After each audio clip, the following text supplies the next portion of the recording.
Hi, Deb Buck here, and today I'm here to tell you all about autism, how it's diagnosed, and where it comes from, that diagnosis comes from. First of all, it's called the autism spectrum disorder. And by spectrum disorder, we're talking about from one end of something to the other. So it's a wide spectrum of things, but all of these people and everyone in this spectrum has the same characteristics. It's the degree that's different. So you have to have all these same characteristics. It's just like I said, the degree that has that impacts it. So let's go down. Let's get started. Here's the diagnostic criteria. First of all, it has to be persistent in 3 areas of social communication interaction. The first one is in social emotional reciprocity. And what that means is that it's an exchange of conversation. You may have someone with autism who can talk ad nauseum and tell you about things, but they can't have an exchange of a conversation. They can't answer a simple question like, how was your day? What did you do today? That kind of thing. Some examples are abnormal social approach. So that means that they seem different or eccentric sometimes, and they fail to have normal back and forth conversation. So that's what that reciprocity is about. It's that normal back and forth conversation that you and I have, or that that many people are able to participate in. But people with autism have more difficulty having the ability to take part in that type of conversation. Another example is having a reduced interest or emotions, or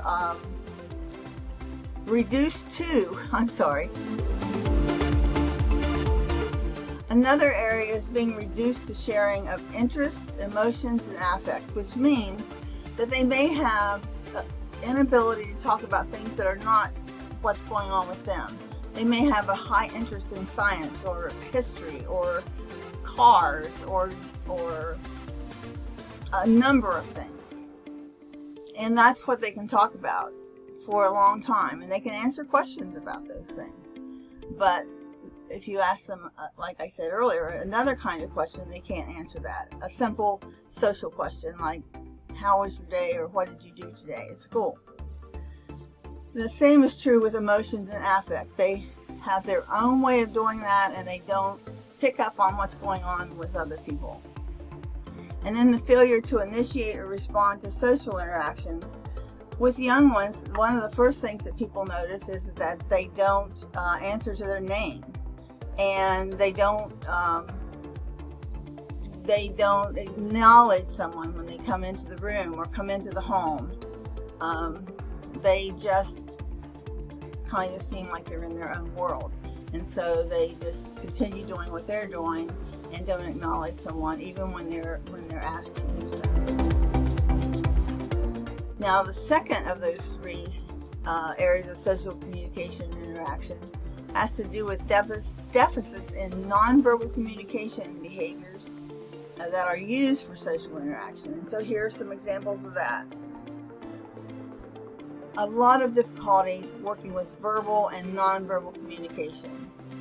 Many kids with nonverbal communication deficits don't understand what's going on with other people when they get nearer or get farther away. They don't understand that. And that's what goes into the eye contact and body language. They have difficulty making eye contact. And in another video, I'll talk about why that's important not to force them to do that. And then body language, again, is another thing that they don't understand. They may get right in your face and not realize that that's not what's expected in typical societal interaction. And then not understanding gestures. That starts out by them not understanding when you're pointing to something. So when you're pointing, then it's very difficult for the kids to understand what you're talking about, because we know that when we point, if we're pointing to something in that direction, then when we point, it should show them where they should look, but they don't understand that. And that continues as the body language and gestures become more complex, the less really that they understand what they're about. Some people have trouble with facial expressions and nonverbal communication. So an example is I had a coworker who had a child, and she had the pictures of the baby on Facebook quite often, and I noticed that the baby's expression seemed to be about the same every time I saw it. Now I realized that maybe it was a camera thing or something, so I didn't jump to any conclusions, but as the baby got older, I noticed that the facial expressions were very limited.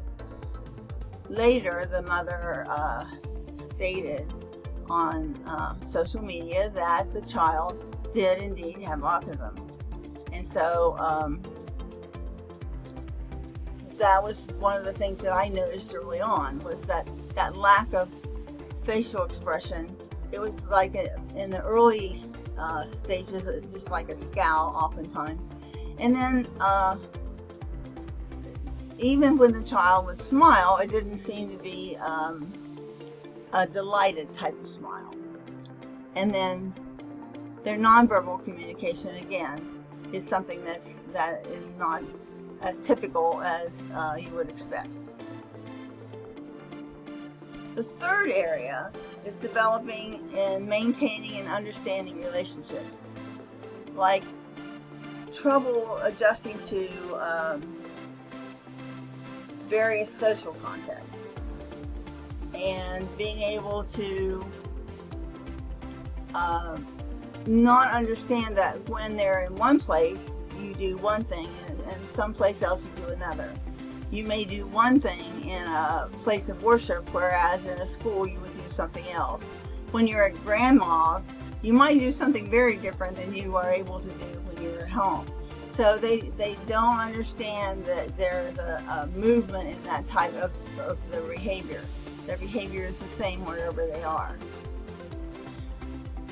Here's another thing, that people often think that kids with autism can't participate in imaginative play, but in fact they can. What they don't do well is share in imaginative play. So when they're trying to, my granddaughter, for example, likes to play, when she was little, she liked to play hospital because she was also has a genetic disorder, and so she was in the hospital quite frequently her first 3 years of life. So she liked to play hospital, but when I would want to play with her, she was like, no, that's not how you do it. And she didn't understand that there was an interaction to that. It was just one way and that was it. And it also mentions making friends. And making friends is very difficult for many kids with autism. And the problem is that they don't pick up on those cues that we've been talking about. And so other people perceive them not to want to be a friend, or that their behaviors are so different that people don't want to interact with them. An absence of interest in peers is really not an antisocial person. It's a person who has learned to stay away from other people because they don't get what's going on when they're with other people. One little boy once said that he thought that other people read each other's minds and that he didn't have that ability because they seemed to know what to do and he didn't. So that's an example of an absence of interest in peers, is not understanding what everybody else wants. So it's just easier to back off and be in your own world. Now, in addition to those three criteria, then there's this severity is based on social communication impairments and restricted, repetitive patterns of behavior. So let's talk about that a little bit. They want at least two of the following areas of these restricted behaviors. One may be stereotyped or repeated motor movements, use of objects, or speech. Example, we all know about flapping and rocking. Those are very stereotypical behaviors of kids with autism, or autistic kids, which is a better way to say that. Autistic kids and adults have behaviors that are repetitive. We all have repetitive behaviors, but they tend to be more in tune with what other people are doing, whereas people with autism have their own way of thinking, and so they have their own way of self-regulating, because that's what these behaviors are, is self-regulating. I do a lot of self-regulating. A lot of times I am wiggling my feet or something under the table so it's not noticeable that I'm being a little antsy. And that's something I learned to do long ago when I was having to do lots and lots of meetings, and after a while I needed to move a little bit, so I learned to move where it wasn't distracting to other people. But in kids with autism, they and again I said kids with autism, and it should be autistic kids, because that's what adults have told us that they prefer to be called. Anyway, they have different repetitive movements, and they're not always something like that. It might be a blinking.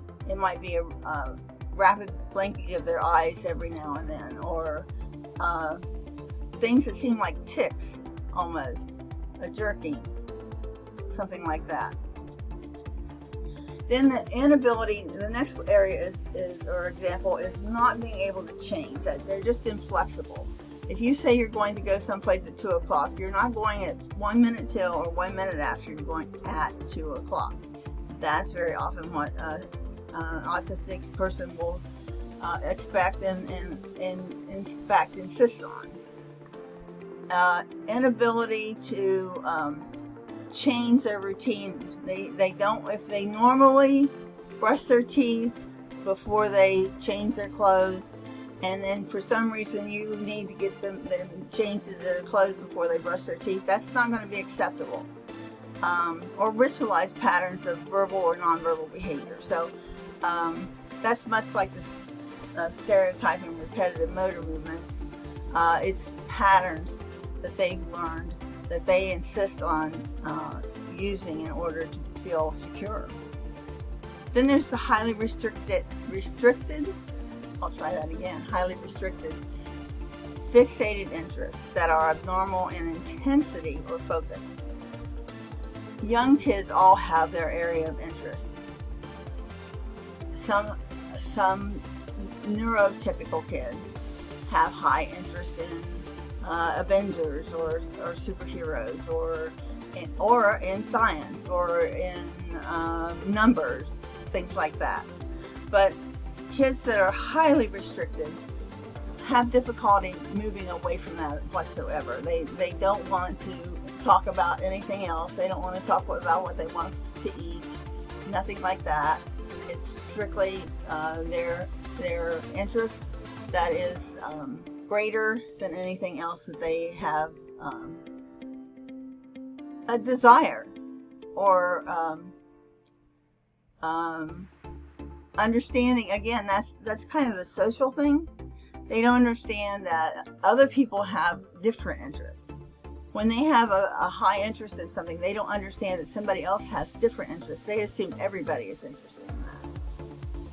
And then this is the next one that's much more complex than these two little sentences or two little lines that are here. There's the hyperactive or hypoactive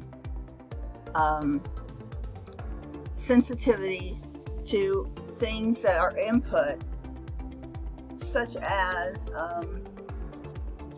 let's say it's vision. If you are going to go outside and an autistic child just has a fit, has a complete meltdown every time they have to go outside, then there may be a reason. No, there is a reason for that. Once you discover what that reason is, then you can address that, and then that will change the need to have a meltdown. Meltdowns are not voluntary. They are when a child or an adult is overwhelmed to the point that they're no longer really in control of themselves. So if they are sensitive to light, you may find that you have to use sunglasses from a very young age often in order for them to be able to be outdoors. Then we have to think about the 5 senses. You have vision, hearing, touch, taste, and smell. And in any one of these areas, I could do a whole video just on that.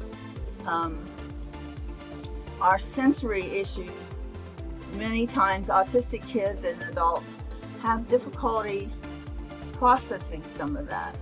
They might not be able to handle clutter around them, even if it's decorative.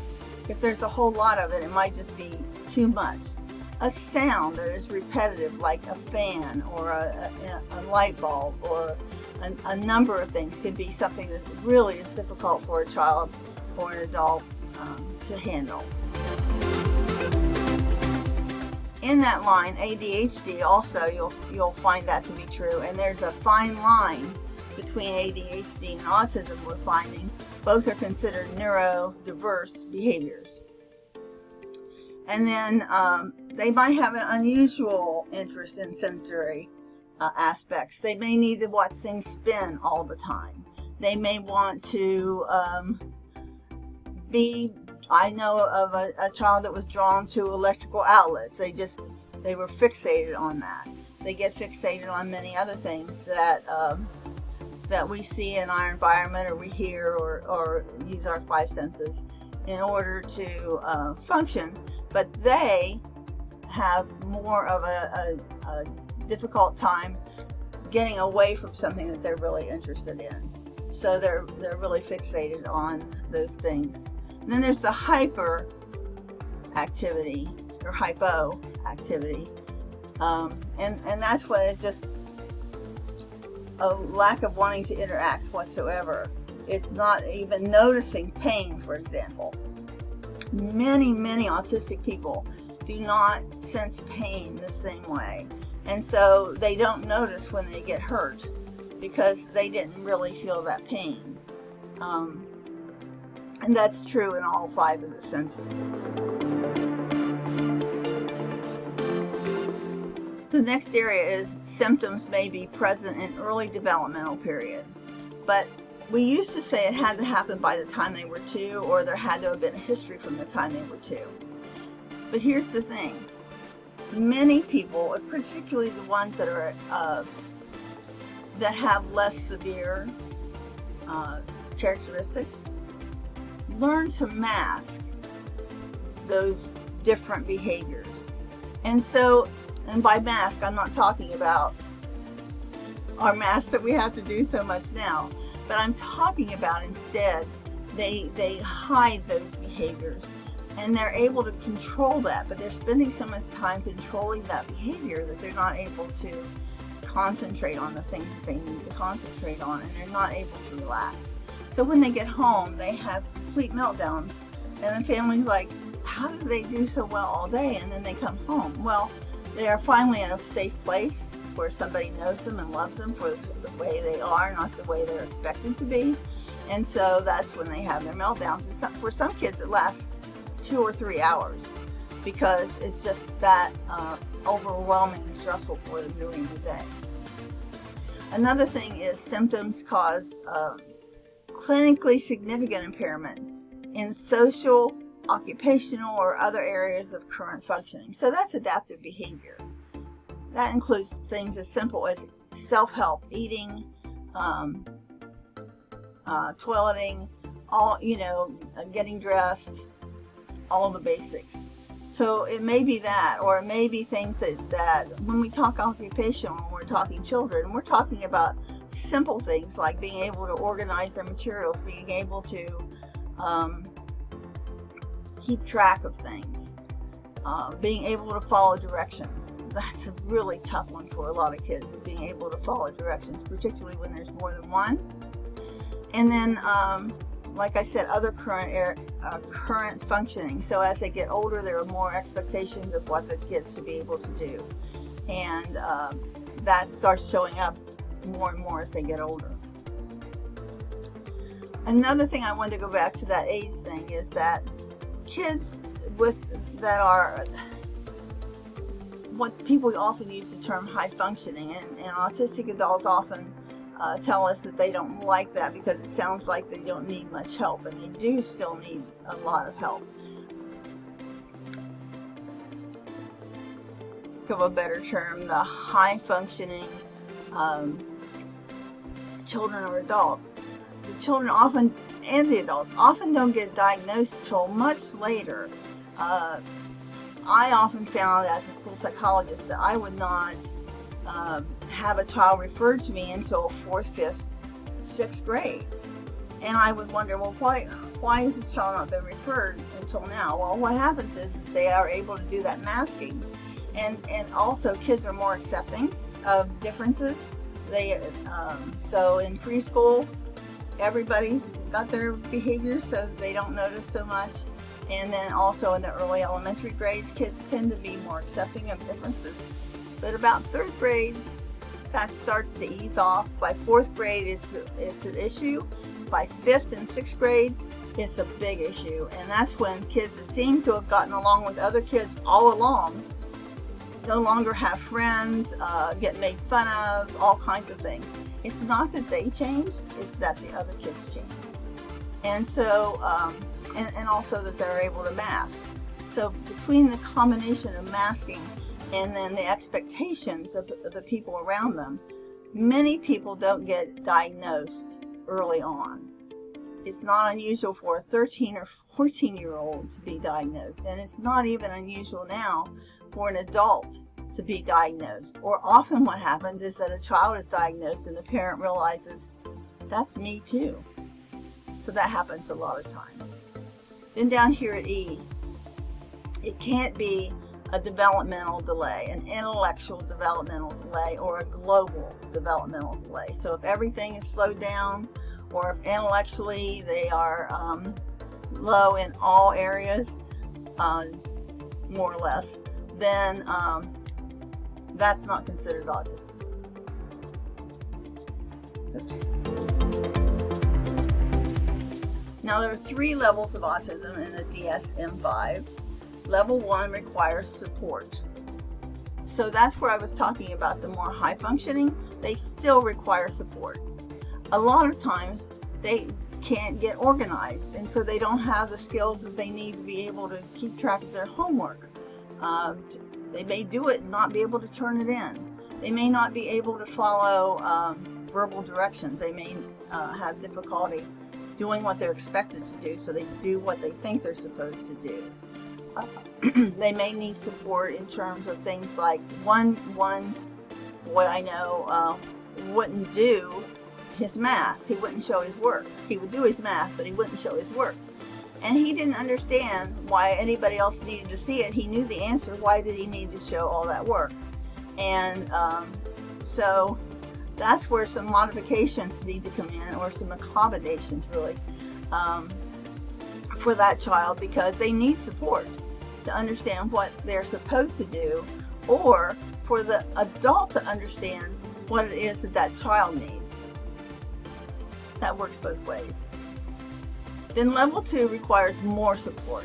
That's your more moderate functioning individual. And then the level 3 is the more very, very substantial support. That's going to be the person that's most involved with autism. Likely nonverbal. Now there were 5 previous areas included in what was then called autism.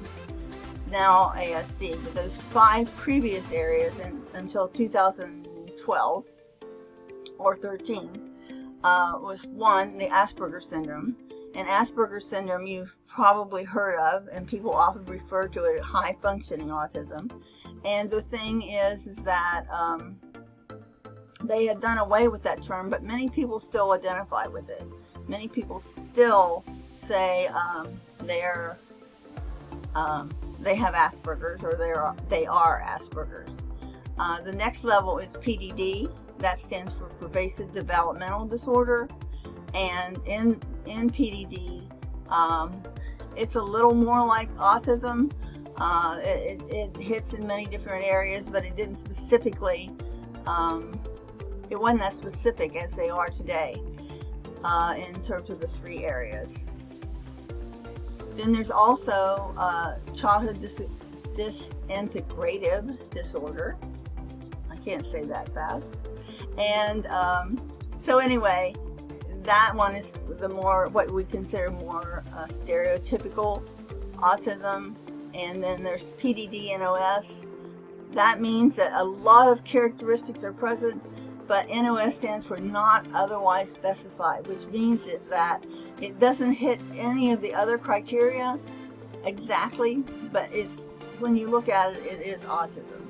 And so that was one of the 5 areas that was included. And finally, Rett syndrome. Now the 1 through 4 got absorbed into the ASD DSM-5, the criteria that I just went over with you. But the Rett syndrome had a lot of characteristics that were autistic-like, but the difference is that Rett syndrome can be identified through a blood test. So it is different than identifying anyone with autism, because you cannot determine autism with a blood test. So there are blood tests that some people use to give them some information, but it cannot be used in order to make the diagnosis of autism. So I hope that this was helpful to you. And if you have any questions or comments, just put the comments below. Be sure to subscribe. Be sure to click on that little bell, and check out my website, debbuckhere.com.